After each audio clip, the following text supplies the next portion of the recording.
Eu me chamo Carlos Roberto Aricó. Sou da 4ª turma da Santa Casa e praticamente entrei para fazer psiquiatria. E na psiquiatria eu acabei permanecendo. Então hoje eu sou um psiquiatra e é assim que eu vivo e, claro, sobrevivo a tantas complicações do mundo moderno. Então eu sou da 4ª turma da Santa Casa. Bem, gente, eu sou do interior, né? Eu vim a São Paulo.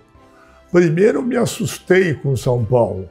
E eu vim e fui morar na Zona Norte, eu me lembro, no Tucuruvi. Né?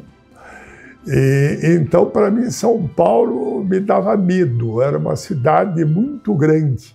Eu vim de uma cidade que na época não tinha 50 mil pessoas, de Bragança Paulista, não fica longe, uns 100 quilômetros daqui. E lá eu quebrava muito o braço. Acho que o fato de quebrar várias vezes o braço, 5 vezes o braço direito, 3 o esquerdo, já foi me colocando em contato com a ortopedia da Santa Casa, onde depois eu acabaria estudando. Então eu acho que uma das motivações foi essas fraturas, né, que eu costumava ter. Mas é claro, eu sempre gostei muito de ciência, de biologia. Eu acho que, inclusive, a nossa língua, eu também sempre gostei, né? E já não gostava muito de ciências exatas. Então, e eu estudava, essa era a grande vantagem, em frente à minha casa. Então eu estudava no Casper Libero. Então o Casper Libero foi praticamente meu vínculo mais especial da minha infância, da minha adolescência. E de lá eu vim para cá para estudar. Aí entrei na Santa Casa e, para mim, na época tinha a Santa Casa, tinha a Paulista e tinha Pinheiros. E qualquer outra faculdade que não fosse uma dessas 3 era praticamente o nível metafísico da vida. Não existia. Eu lembro que eu entrei em Sorocaba, em Ribeirão, em Botucatu, mas tudo isso não me interessava. E também entrei na Santa Casa, só que o resultado do vestibular da Santa Casa foi mais tardio, porque senão eu nem teria feito as outras escolas, nem teria me matriculado. Eu lembro que eu me matriculei mesmo na Faculdade de Medicina de Sorocaba.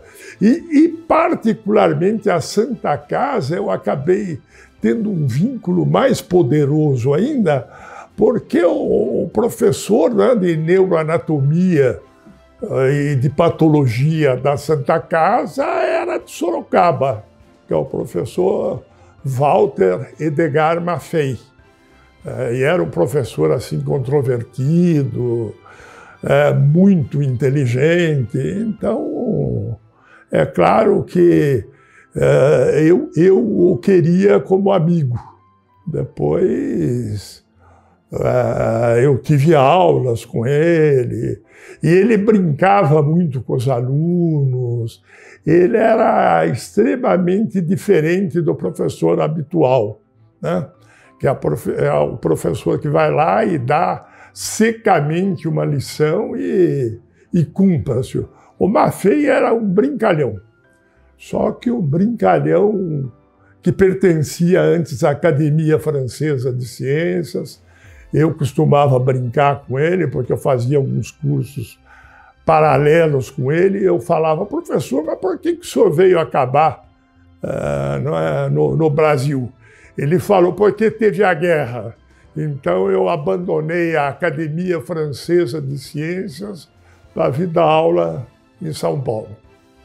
Então, essa é um pouco aí do meu itinerário acadêmico, né? E o itinerário de estudante, eu estudante do interior de Bragança Paulista, como eu já falei, mas já voltado, assim, muito interessado em medicina, muito interessado em ciências, muito interessado no ser humano, né? Nas complexidades enormes do ser humano, esse ser constituído de células, como tudo aquilo que é vivo, mas que transcende essa natureza celular e acaba adquirindo linguagem. Aí era um prato cheio para mim, né? A linguagem me mobilizava, né?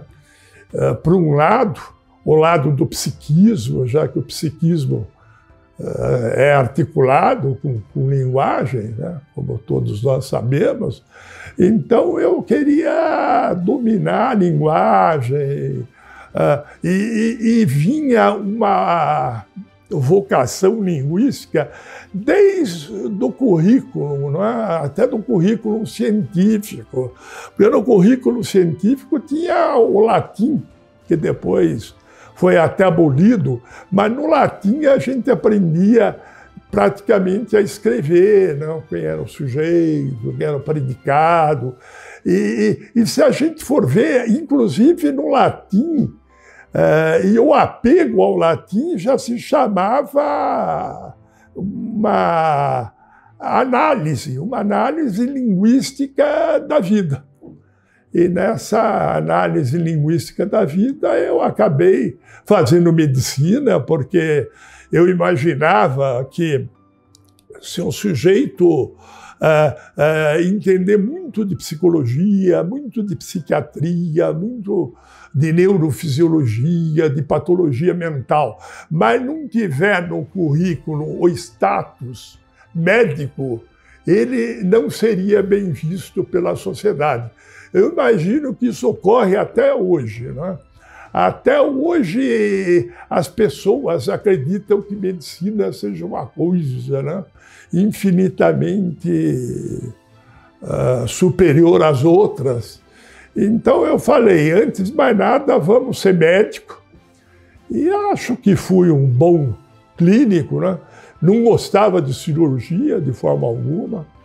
E não é culpa não dos professores. Eu não tinha tendência a aceitar aquela rigidez cirúrgica.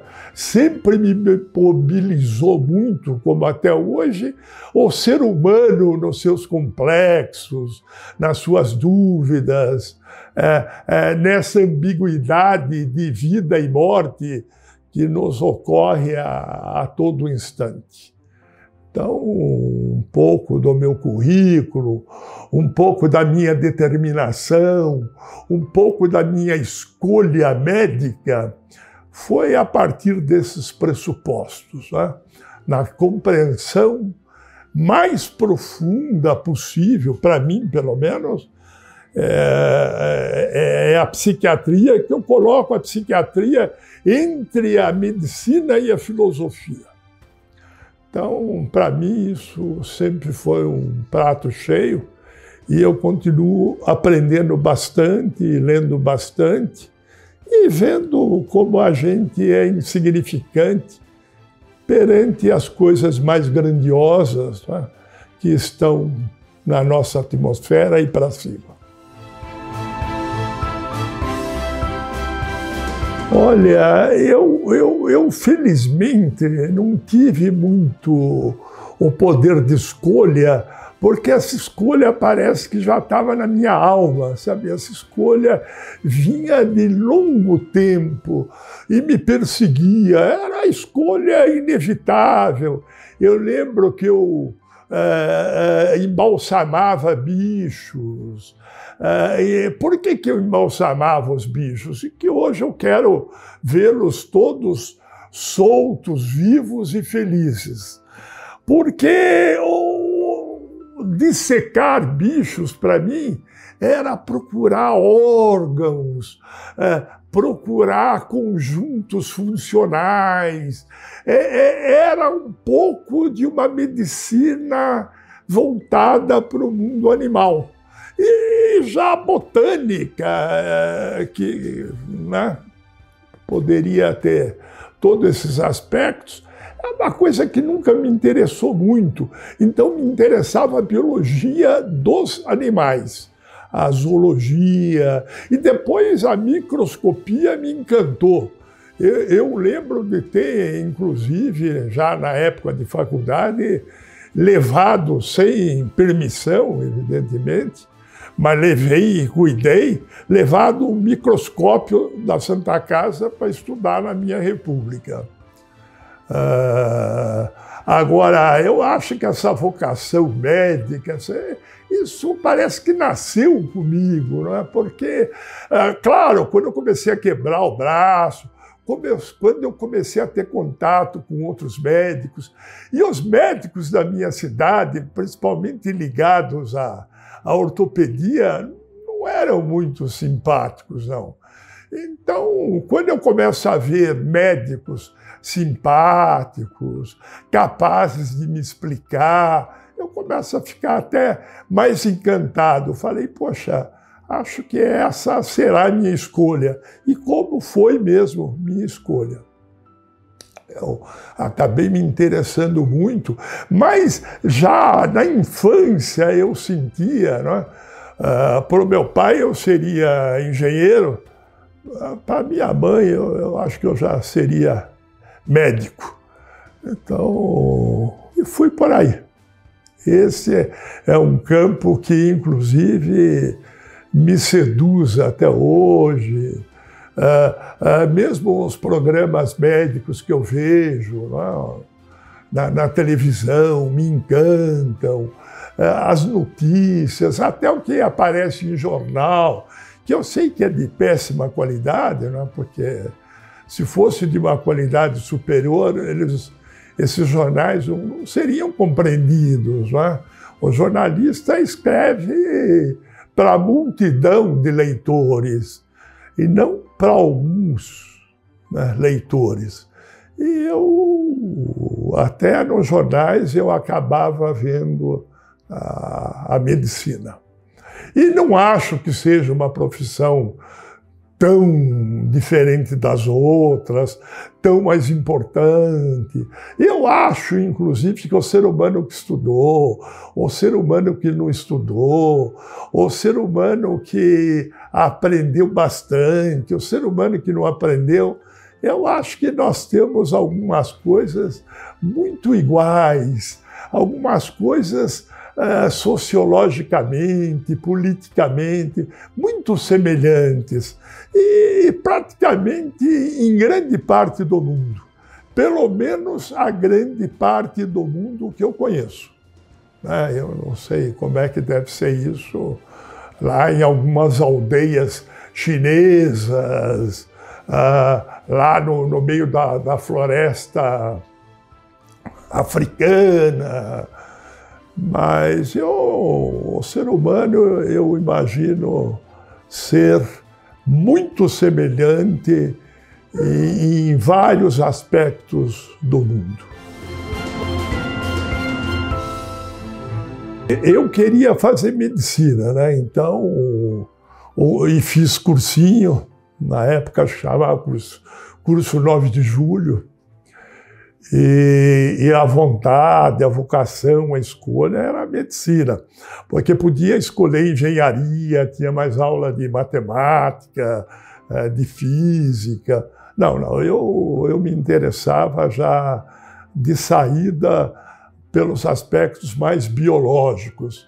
E nisso eu fui me desenvolvendo, me aprimorando, e pude entender melhor e acho que me dá melhor, né? Porque agora, ciências exatas, inclusive, primeiro, ciência sempre foi algo que me seduziu, né? Até a matemática, os teoremas.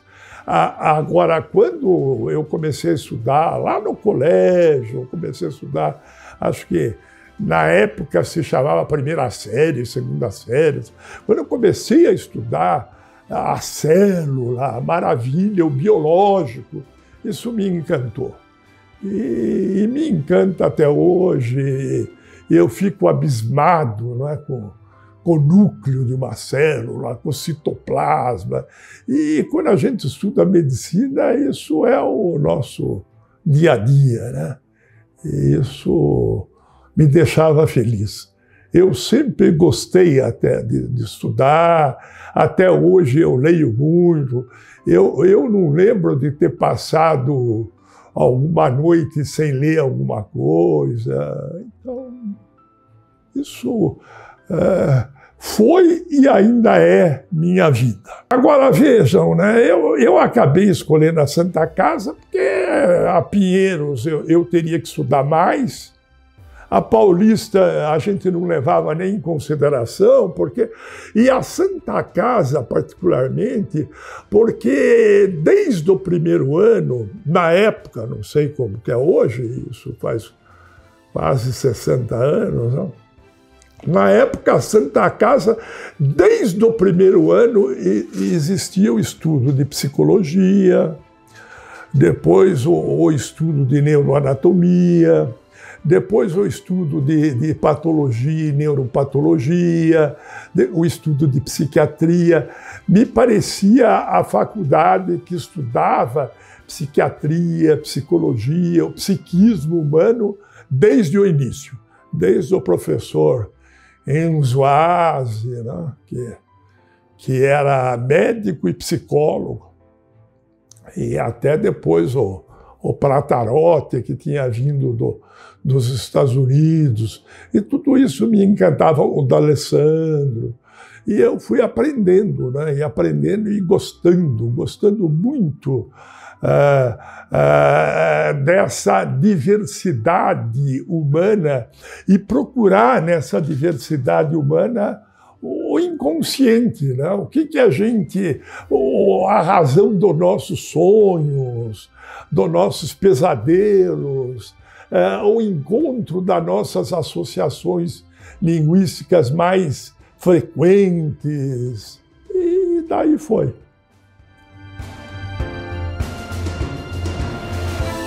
Eu, particularmente, né, queria mexer com o cérebro. Eu falei, poxa, eu vou ser, acho que neuroanatomista, neurofisiologista, mas eu começo a perceber que nem a neuroanatomia, nem a neurofisiologia, o cérebro diz pouco sobre o que é um ser humano. Aí eu falo, mas poxa, quem vai responder, né, o que é um ser humano? E aí eu comecei a percorrer algumas coisas que eu já tinha até feito, mas feito com interesse mais acadêmico, estudando mais para levar adiante o curso médico. Mas aí eu começo a perceber que quem tentava integrar as coisas produzia mais efeitos, um entendimento mais profundo, chegava mais próximo da alma humana. E vamos pensar aqui como alma humana, nada religioso, a alma humana como a essência de cada um de nós. E aí eu fui me enveredando, né, para a psicanálise, e que eu estudava no SEDES muito da psicanálise, não? Eu estudava fora da Santa Casa, se bem que na Santa Casa abriam-se as portas para aqueles que tentavam entender melhor as funções humanas. Então, tudo isso foi convergindo e surgiram aí os psiquiatras, né? Pleno de dúvidas. o momento marcante foi, em primeiro lugar, né, entrar na medicina em São Paulo. Isso, para mim, já era marcante. Usar avental, né? Usar avental, né? Aquele avental branco que sujava e tinha que ser limpo. Foi uma coisa que me impactou muito. Agora eu me lembro uma coisa que me impactou no começo até negativamente, né?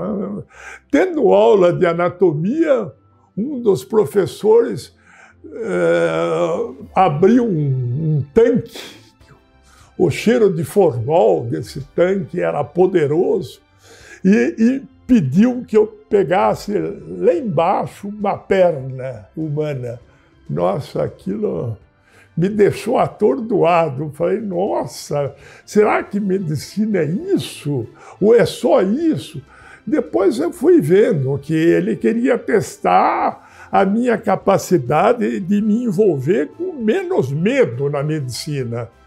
E aí eu aprendi que aquilo, evidentemente, era para quem ia fazer anatomia, microscopia.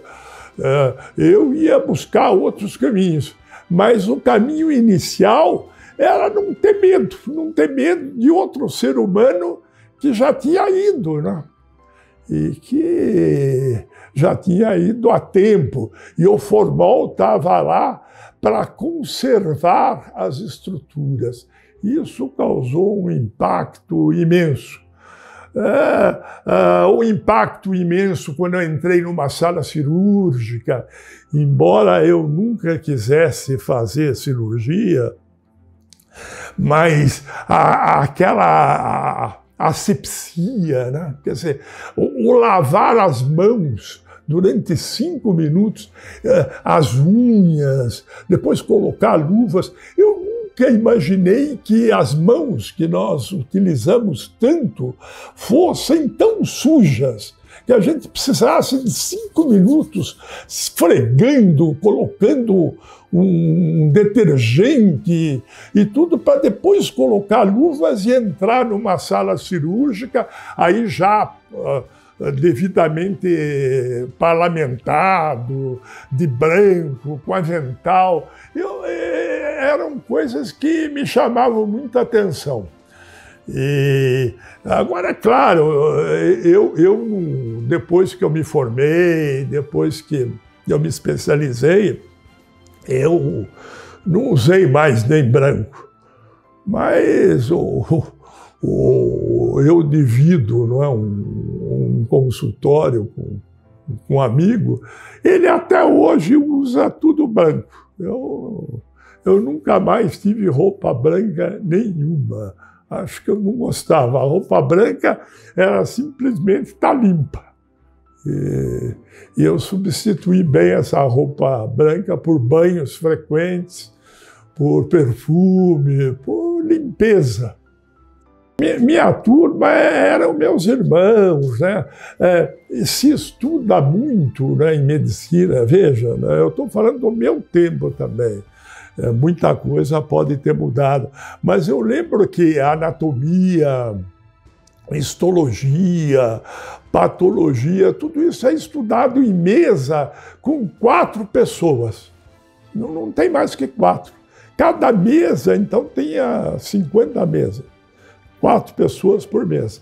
Microscopia, a fixação do microscópio nos objetos a serem observados, tudo isso era feito de 4 em 4 pessoas, né? 4 pessoas ocupando uma mesa. Isso eu lembro muito, isso era muito peculiar, pelo menos para mim, a medicina. E os professores, os assistentes, a gente chamava e eles vinham lá explicar o que a gente queria, explicar, por exemplo, daqueles orifícios. Pegavam uma calota craniana, ela tem inúmeros buracos, né? Orifícios, e a gente queria saber, né? Então, como é que é o nome desse orifício, para que ele serve, e estudando neuroanatomia, né? E depois a gente vai estudar a fisiologia disso, a função disso, isso do ponto de vista microscópico e isso do ponto de vista desvirtuado, né? Do ponto de vista paralisado, atrofiado, hipertrofiado, e vai indo. Os professores, né, sempre muito próximos, os alunos, né, que eu nem chamo alunos, eu chamo de irmãos, né? Alguns a gente desenvolve uma amizade e essa amizade perdura. Eu tive, no dia 9 de julho, 52 anos de formado, eu tive com vários amigos que foram nessa festa, nesse encontro, e parece que a gente vai ter aula de anatomia daqui a pouco. A proximidade, a irmandade é muito grande. A gente, por exemplo, eu estudava psiquiatria em Franco da Rocha, em Juqueri, no manicômio judiciário. Então a gente saía de São Paulo, pegava um trem na Estação da Luz e ia estudar lá, né? Bem, gente, eu ainda atendo, né, pacientes, alguns eu atendo principalmente em análise, outros eu atendo em psiquiatria, medico. Eu acho que a psicofarmacologia ela foi evoluindo também, né? Hoje nós temos antidepressivos com poucos efeitos colaterais, nós temos ansiolíticos com poucos efeitos colaterais. A gente acaba atendendo também pessoas que têm pouco a ver com a psiquiatria propriamente dita, mas que têm períodos crônicos de insônia. Então existem os indutores de sono. Então eu tenho, né, para simplificar um pouco essa história, eu tenho um receituário, aquela tarjeta preta, eu tenho um receituário controlado de uma folha carbonada e eu tenho a folha comum, porque eu posso receitar um remédio que qualquer um receita, que às vezes até na farmácia não é necessário. Posso já receitar os remédios psiquiátricos mesmo, para esquizofrênico, para psicótico, maníaco, depressivo. Então eu preciso dessa folha carbonada e posso receitar medicações para que a pessoa durma. Muitos anestesistas usam como um pré-anestésico, porque vai produzir sono e junto lá com fenobarbital vai produzir um efeito depressor sobre as funções do cérebro e, portanto, a pessoa vai dormir e vai poder ser cortada, vai poder se dar pontos. Então eu acho que... Então hoje, não é mais particularmente eu vivo hoje dos meus pacientes psiquiátricos, dos meus pacientes que eu brinco e falo, e esses têm os mesmos problemas que eu, ou seja, muitos, mas leves, né? Que não precisaria de medicação nenhuma, e como eu não dou mesmo medicação, eles necessitam de uma conversa, de uma orientação que eu não chamo de orientação, porque eu não sei o que é orientar. Eu acho que eu sei o que é fazer consciente o inconsciente. Dizendo, olha, veja se você não está buscando outra coisa, veja se você não está idealizando muito. A pessoa rompe, por exemplo, um noivado e acha que perdeu o seu mundo. Eu falo que se a namorada ou namorado fosse tão importantes assim, realmente parte do mundo se perdeu. Agora vamos pensar nas outras partes que não se perderam, que estão aí. E é sobre essas partes que a gente vai procurar trabalhar. Nós vamos trabalhar sobre o que temos, até porque não podemos trabalhar sobre o que não temos. Sobre o que não temos, não temos. E o que é necessário fazer para termos? Não sei. Nem sei se isso é importante, porque se a gente batalhasse nesse sentido, batalhasse procurando essa pessoa, é porque a gente está idealizando. Essa pessoa passou a ocupar um lugar que não é mais de pessoa, né? Um lugar mais ou menos divinizado, um lugar meio mágico, um lugar onde a gente possa dizer essa é diferente das outras. Não, eu acho que nós somos todos muito semelhantes, apesar das diferenças. Olha, falando mais sobre minha vida, primeiro eu acho, sabe, que até hoje, por que eu vou ao consultório, e que é meu, inclusive, né? Mas eu vou parar no fim do ano. Vou parar no fim do ano porque eu não quero morrer clinicando. Agora, como que eu preencho minha vida? Eu preencho minha vida escrevendo. Eu tenho vários livros sobre psiquiatria, sobre psicologia, sobre o inconsciente. Claro que eu tenho os livros também sobre poesia, sobre política, e hoje está complicado tudo isso, né? Mas tenho consultório porque eu costumo dizer para mim, eu não sei o que será de mim depois de ficar sem consultório, mas eu acho que eu não posso continuar sendo eternamente psiquiatra. Eu acho que tem uma hora que chega de ser psiquiatra. Eu tenho ainda meus receituários, mas vou até dezembro desse ano. Depois de dezembro, paro com tudo. Não sei o que eu vou fazer, provavelmente. Provavelmente vou ler, vou escrever, vou lembrar de coisas e vou continuar brincando com a vida, fazendo as coisas que eu gosto. Eu gosto muito de cozinhar, gosto muito de fazer poesia, né? Então tudo isso eu espero continuar fazendo. E fazendo isso com felicidade, né? Eu acho que é difícil a gente fazer algo sem gostar daquilo, né? E eu tive sorte, não sei se eu tive sorte, também busquei isso, né? Eu não conseguiria fazer algo que eu não gosto. A gente tem experiência de ter que estudar matemática, ter que estudar algumas coisas que eu não gosto. Para mim foi muito difícil. Eu de bom tempo para cá, faço coisas que eu gosto mais.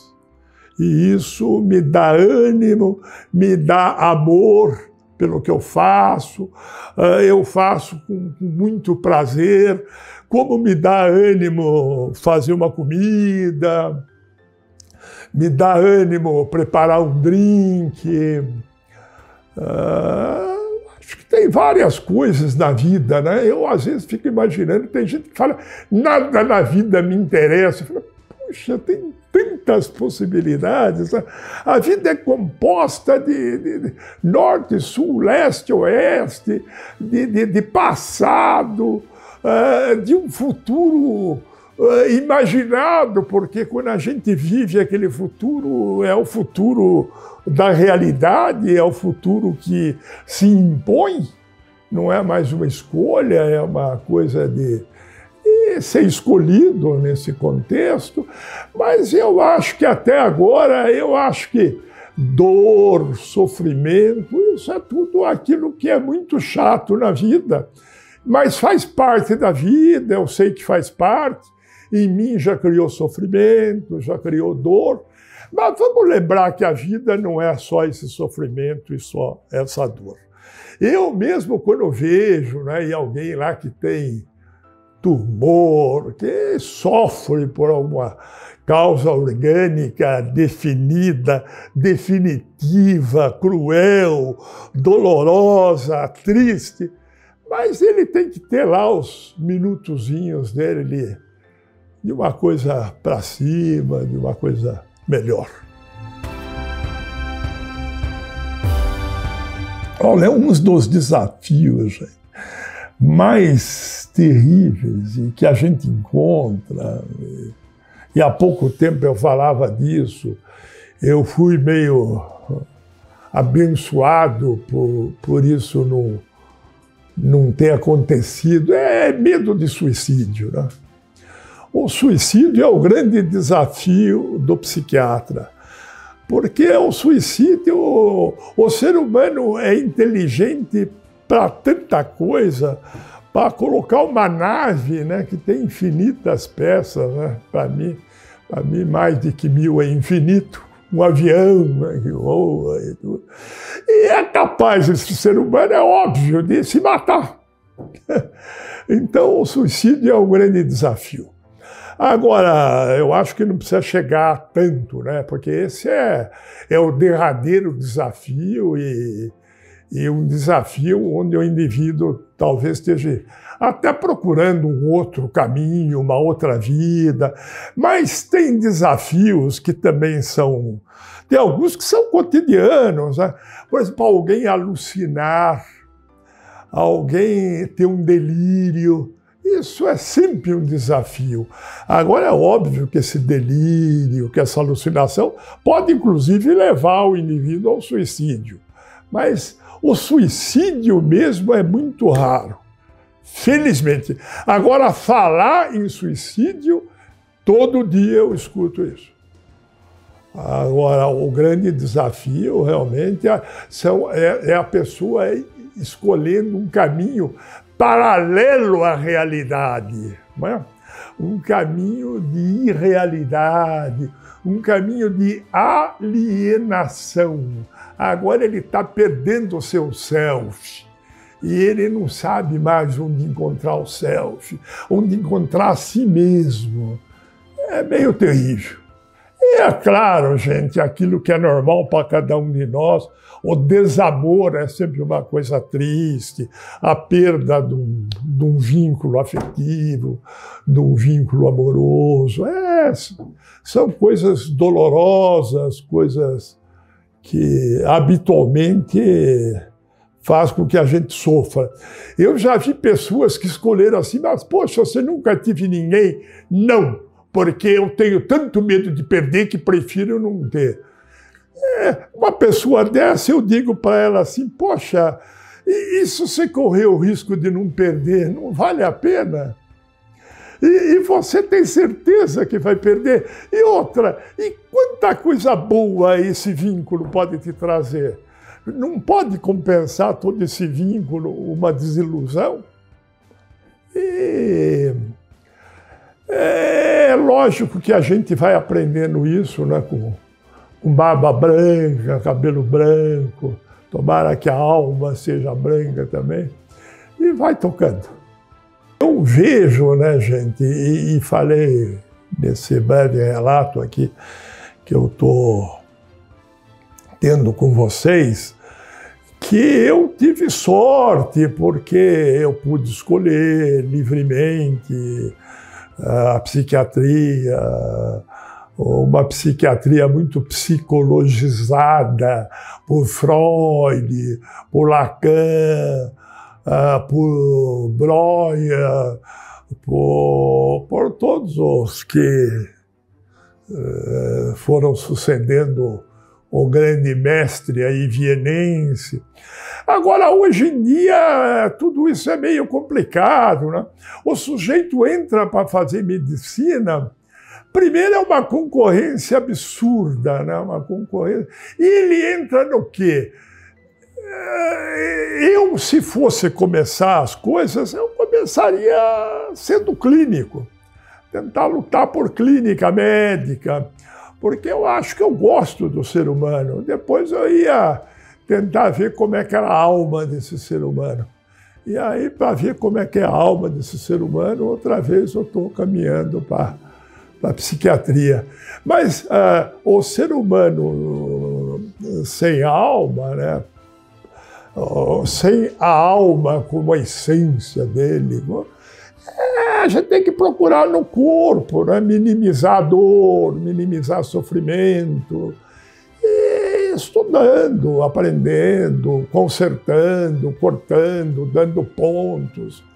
E é claro que várias coisas dessas eu nunca precisei fazer e não faço mais, né? Agora, eu acho que para quem está iniciando, né, e hoje ele fala assim, poxa, eu quero ser médico hoje, eu acho que ele tem que ponderar bastante, até porque várias faculdades hoje de psicologia pode ser muito mais, um caminho mais rápido para se chegar a Freud do que foi o meu. O meu caminho foi complicado. Agora, para mim, eu penso, sem Freud, sem o inconsciente, para mim ficaria um vazio muito grande. Bom, eu não vou dizer de verdade, né, sob plano para o futuro, porque o futuro está cada vez mais curto, né? Embora a gente nunca saiba, não, o que vai acontecer, como vai acontecer, eu prefiro que nesse futuro não exista muita dor, né? Mas eu tenho, quando eu parar, né, já disse algumas vezes aqui hoje, que em dezembro eu paro com o consultório, então eu paro com qualquer atividade. Como eu já poderia parar, eu trabalhei já em hospital psiquiátrico, ou na parte de psiquiatria, por exemplo, do Hospital do Servidor, ou no meu consultório eu trabalho, sempre menos. Estou diminuindo menos, daqui a pouco sei que não vou atender, sei que a memória vai diminuindo, aí eu vou fazer aquilo que eu sempre fiz, eu já escrevi, acho que 6 livros de psiquiatria, acho, nunca contei, 2 de poesia, eu vou fazer poesia, vou escrever sobre o inconsciente, tenho um projeto ainda, poxa, preciso deixar essa tal de psicanálise mais fácil, porque para mim foi um caminho árduo, um caminho complicado. Ser onde não penso, penso onde não sou, isso é um livro, né? É uma coisa complicada de se fazer, explicar um sonho. Poxa, eu tenho sonhos. Aliás, muitas vezes, né, gente, quando eu não sei o que está acontecendo comigo, estou meio triste, eu torço para sonhar. Porque se eu sonhar, eu interpreto o sonho e sei a razão da minha tristeza. Agora, por outro lado, a razão também dá conta, não dá conta de tudo, dá conta, mas dá conta de uma boa parte. Então, se a gente conseguir colocar várias coisas em termos razoáveis, até para a gente entender por que eu estou querendo isso, por que eu estou querendo aquilo, isso já ajuda bastante. Então, para mim, o grande futuro nós sabemos, é o outro lado dessa vida. Quer dizer, nós sabemos o que é, né? Quer dizer, a gente morre e deve existir uma outra história. Eu, às vezes, me é conveniente acreditar em Deus, porque aí eu sei que eu não devo ter feito tanta maldade assim, então acho que ele não vai virar muito a cara para mim. Mas também existe a possibilidade dele não existir. Agora, a possibilidade dele não existir, para mim, é igualzinho um sono profundo onde eu não sonhei. Então, sumi. Então, agora, se existir, tomara que exista, porque aí tudo teria mais sentido. Eu nunca premeditei nada contra ninguém, não lembro de ter feito isso. Se fiz isso sem saber que estava fazendo. Então, eu acho que, se existir Deus, ele não deverá me abandonar. Bem, queridos, vocês que estão pretendendo, não é, chegar um pouquinho mais perto da natureza humana, da nossa essência, né? Eu acho que sem Freud não dá, né? Depois do Freud, eu acho que sem Lacan também não dá. Então, Jung também, né? Eu acho. Freud, Jung, Breuer, Lacan. Eu acho que vocês devem procurar esses autores. E outro detalhe, saber que o caminho é complicado. Felizmente, esse é um caminho que não termina. É um caminho que eu ainda, todo dia, eu tento aprender alguma coisa, ou eu aprendo mesmo alguma coisa. Às vezes faço de conta que aprendo, porque está muito difícil. E eu acho que o caminho é esse. Vamos, né, indo abrindo mão do medo, né? A gente tem muito medo do ser humano. Então a gente tem medo do que vai encontrar no outro, porque a gente tem medo do que vai encontrar dentro de si. Eu acho que dentro de si a gente vai encontrar o quê? Aquilo que está lá no Freud, né? E que foi um dos últimos trabalhos grandes teóricos do Freud, Eros e Thanatos, vida e morte. Nós vamos encontrar agressividade para a vida, agressividade para a morte. Nós vamos encontrar amor para a vida, amor para a morte. Nós vamos encontrar indiferença para a vida, indiferença para a morte. E vamos vendo isso, sabe? E vamos aprendendo aos poucos. Ninguém vai continuar achando que já sabe, até porque é uma grande bobagem, né? Nós pouco sabemos sobre tudo, pouco sabemos, e nossa função é ir aprendendo aos poucos. Aprendendo aos poucos, nunca chegaremos a conhecer tudo. Isso a gente não deve lidar com orgulho. Eu não conheço tudo porque nem Deus existe, ou Deus também não conhece. Bobagem. Vamos tentar conhecer aquilo que é possível, mas tudo aceitando nossas limitações. E nossas limitações vêm desde que o mundo é mundo, desde que nós estamos no mundo e quando a gente deixar o mundo também, imagino. Então, vamos respeitar essas limitações. Respeitar também não significa ficar paralisado, esperando a morte, porque ela vai chegar. Não, eu acho que esperar a morte deve ser muito chato. Por isso que eu cozinho, por isso que eu leio, por isso que eu brinco, por isso que eu estudo, por isso... Eu acho que tudo isso, por isso que eu bebo, por isso que a somatória de tudo isso me faz. Agora, me faz mais feliz. Agora, é possível existir só felicidade? Claro que não, né, gente? Existem momentos em que a gente quer colocar a felicidade, mas a dor não deixa, o sofrimento não deixa. Tem coisas na gente que não deixa, tem coisas na realidade que não deixa, né? Quantas vezes a gente quer algo da realidade e esse algo está respondendo para nós, isso é impossível. Então, se isso é impossível, vamos aceitar. Isso é impossível. Agora, volto a dizer, não é aceitar passivamente. Eu sempre tento, mas a realidade de tempo em tempo me responde não, não, não, por enquanto eu vou aceitando aquele não. Mas depois eu vou procurar o sim. Vai dizer não. E assim vai indo.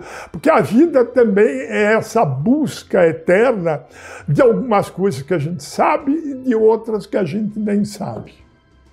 Então, a falta de conhecimento é própria também de cada um de nós, né? E vamos respeitar isso. Respeitar isso não é se paralisar. Respeitar isso é procurar um jeito melhor de ser feliz. Eu acho essa história, né, de como é que nós nos formamos, como é que... Sei lá, a gente veio, né, com a nossa história, com a nossa humilde história, com nossos fracassos, com nossos acertos. Eu acho, desde que a gente entrou no mundo, né, da leitura, da escritura, antes disso a gente poucas palavras tinha, depois a gente foi adquirindo mais palavras, até que hoje a gente tem, né, no dicionário, tem os dicionários, a gente às vezes fala, puxa, que palavra estranha, aí vai lá e ela existe, ou vai lá e ela não existe porque a gente inventou. Depois a gente vê que um pedaço da palavra é grega, outro pedaço é latina, a outra inteirinha é latina, a outra inteirinha grega, e vai se tocando, não é? Eu acho que a infância serve para nos dar o estímulo de estar e não estar, de acertar e fracassar, de saber e não saber. E a gente tem que aprender com os dois lados, né? Não achar que quando sabe alguma coisa, sabe tudo. E nem quando não sabe alguma coisa que passou a ser o maior ignorante do mundo. Porque nós sabemos e também não sabemos, né?